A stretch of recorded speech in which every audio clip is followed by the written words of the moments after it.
Good morning and welcome. It is Tuesday the 8th of February. This is Flat Cap Callum. I'm hoping you are all very, very well. On today's episode of Flat Cap Callum Racing, that's what we'll call it today, we've got some bets coming up for you. It's a normal £20 staking day, so I would say it's quite marginal between whether I would half stake or full stake. And because I don't want to make it complicated and call it three-quarter stake, I've gone full stake, but it's just about scraped there. So I didn't want to miss any horses out, and it was the bets were going to end up too small if otherwise. So we've gone a full stake day. So we've got that coming up. I'll do a review of yesterday, and also I will going to give a couple of mentions to a couple of other things later on at the end. Which is one is a horse for Saturday in the Betfair hurdle. And another one, I'm just going to mention something about the Grand National, and I'll put a bunch of health warnings about why it's not a good idea to bet on the Grand National this far out.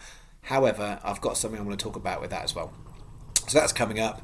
Golf will be back tomorrow as well. So we've got two nice tournaments at the weekend. So I'm already looking at those for golf bets for tomorrow. Okay, into yesterday's review. I guess the first thing to say is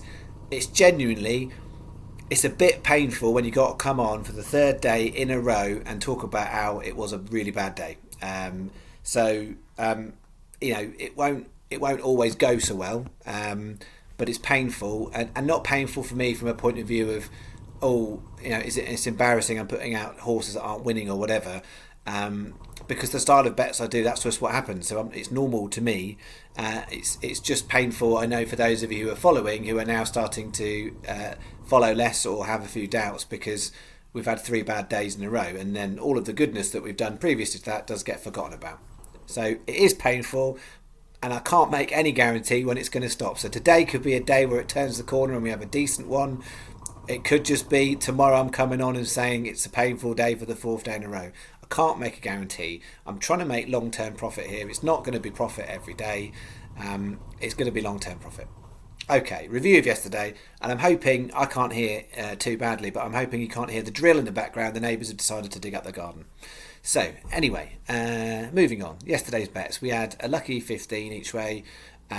First leg, West End Theatre ended up pulling up. Green or Black almost pulled up. It was like second last, so it was a really bad start.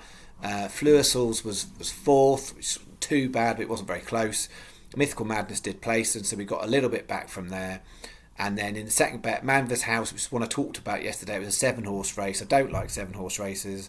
I have got another one today, which is just really frustrating, but I wanted to put it in. It was 3rd of 7, which is where you don't want to be in a 7-horse race. And then Mr. McCall was disappointing. So I made it £10 on yesterday at 144 back, so a loss of 856, so not great at all. Okay, so we'll get into today's bets. 3 bets for you. The main bet is a bet that in terms of the kind of way I've done it, I haven't done one like this on the channel before.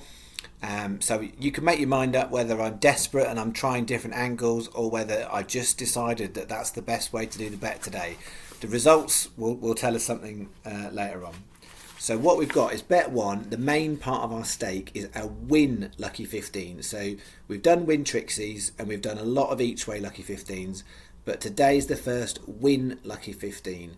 And it's just about viable here with the prices we've got. So in essence, I only like to do these bets if I know that if 2 of any of those 4 win, we'll get a little profit. So the way that bet is constructed is with those prices as they are now, and most of those races have best price guarantee on them, so we could get a better price. But if 2 of 4 win, we make profit on the bet. Hopefully all 4 will win, but that's something I can't guarantee. So we've got 1 o'clock Market Raisin, Cheng Gong, 11 to 4, like that. I think it should be favourite. 225 Taunton, Choral Work, 4 to 1, good price. I think that should be favourite. It's not. 410 Taunton Eros. Now that's an interesting one because they are paying 4 places on Sky Bet, so there's no best price guaranteed. I think that's clearly for me the best horse, so I like the price. It's too short really for me to put in an each way bet for the way that I do those bets. I've stuck it in here, so 11 to 2 is a really nice price. There's a lot of horses, a lot can go wrong within there, but I would put that as favourite. And then 5:30 Southall, Soaring Star was second favourite, now it's just become in favourite, 15 to 8. So we've got a 60p win lucky 15. So the first win lucky 15. Let's see if it's lucky for us today. That is bet 1. Bet 2 is your old favourites, a big price each way Trixie. Here we go, some lovely prices for us, all at Taunton. 115 Taunton, here. I think that price is massive. I think it's probably on ratings, maybe 4th or 5th favourite. So, you're not looking at a horse here who should be making the frame necessarily. But 50s, I think if you look at the back form, outside of the rating, it's performed really well. The biggie with that one is it's inconsistent. So if it's on a good day, I think that will frame. But it's actually had more bad days than good days. So it is a risky horse to go with. But at 50s, I'm giving it a go. And it could even drift. Let's see. 150 Taunton, they're paying 6 places on this race on Sky Bet. Most bookmakers won't be paying 4 or 5. And I'm having a little go with Zulu. So Zulu, past recent form is terrible. But it does seem to prefer a bit of soft in the going. So we're going to go with Zulu on the basis that soft going seems to be its preference, and it hasn't had it when it's run on good or good to firm. It didn't like it, but again, it's a very risky one on there. But 66s paying 6 places, we're giving that a go. And then 335 Iron Mike. Apart from its last run, if you ignore its last run, I think that's definitely frame material. Only paying 3 on places on Sky Bet on that one, as all bookmakers will be. So they are three each way horses that are all risky. So they're all coming with a health warning in there. I want to give it a go today. So we've got 20p each way Trixie on that and 40p each way singles. So defo risky bet of the day, but I'm putting it in there because I've got a win lucky 15. And the last bet we've got, bet 3, is a regular lucky 15. It's just about viable on my prices. Overall, I think some of these prices will probably get better, but I've had to go with what's available now on Sky Bet. So we've got 150 Taunton in that paying 6 race. Karakoram only 11-2. I think it will go bigger, but I've taken the price that I've got. 320 Market Raisin. Yesterday we had Manvers House in a 7-runner race. Today we've got Cracking Fine 9-1. If I had a lot of horses, it probably wouldn't make it in. But I think the horse can win, and it may, certainly should go close enough. So I'm putting it in, but I don't like, when you can only get first 2 in a 7-runner race, but it's there. 5 o'clock's the bigger price in there. It's Southall, Karat, 22s, and we've got an additional single on that one, which is circled, and then 6:30 Mostalim. So those 2 races at Southall both paying 4 places. So it's a 20p each way lucky 15, additional 50p each way single on Karat. That is our 3 bets for today. So hopefully we can get some better fortune with those today. And then I wanted to mention Betfair Hurdle. So the latest declarations were out yesterday for Betfair Hurdle on Saturday. So only 16 runners. So at the moment you can only really get a bet on most places paying 4 places. But when you get to the day, I imagine Sky Bet will probably go 5 places and 5 places, probably not more than that. So you will get better places now, but the horse I wanted to mention was First Street, and I did on my statistics video, I mentioned it the other week, and saying that you could get 14-1 there in places, but 20s was what you could get paying 5 places on Paddy Power. That bet is now looking like a much better bet, so it is now 14-1 in most places paying 4.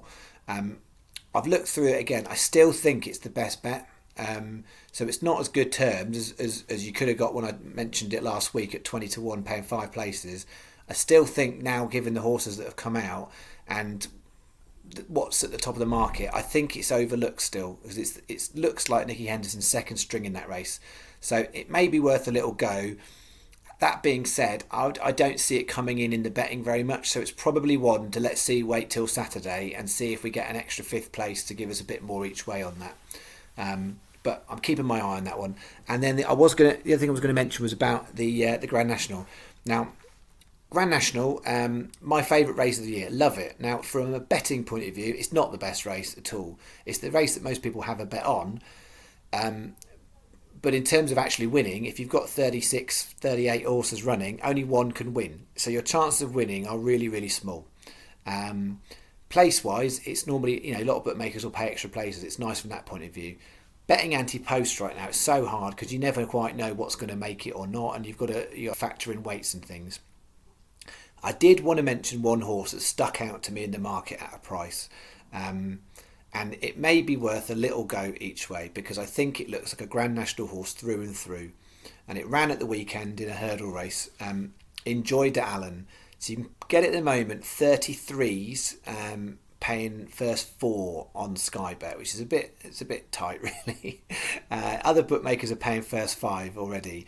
But I think at a price, it looks to me like they've primed that horse for the Grand National. It's got experience over long distances. It looks like it is a thorough stayer. It's rated in terms of handicap rating. I think it will get a nice weight in the Grand National. It's not entered at Cheltenham. They've prepped it in a hurdle, and so often is the case of some of these Irish horses, they prep them in a hurdle to make sure they don't lose out on the handicap mark ahead of the Grand National. So for me, it's a Grand National horse through and through, and at 25s paying 4 places, or 33s I've seen paying 5 places, I think it's worth a little nibble now. But it's one of those ones, it may not turn up in the end, they may get an injury. I think it was sure to get the weights, because the other one I like in there, but I don't think it will make it in from a weights point of view, is Mr. Fogpatches that we tipped up the other week that placed. It's a thorough stayer, but I think it's not quite high enough in the handicap to make it. It's 66s I think you can get on Sky Bet at the moment, but it's not worth a bet Ante-post because I don't think it's going to make it in. Enjoy de Allen is the one I would look at. I think it's slightly overlooked, and I think it's primed to run a really good race. So I'm putting it out there as a mention. I'm not going to just mention the Grand National horse every week and cover the field. That's the one I think at the moment, and later on in maybe a month's time I'll come back to the Grand National. Okay, that is it for today. Let's hope we have a better day. Keeping our fingers crossed today. Either way, I'll see you tomorrow, and hopefully we're celebrating, and hopefully I'm not saying for the 4th day in a row it's been a shocker. Anyway, cheerio for now.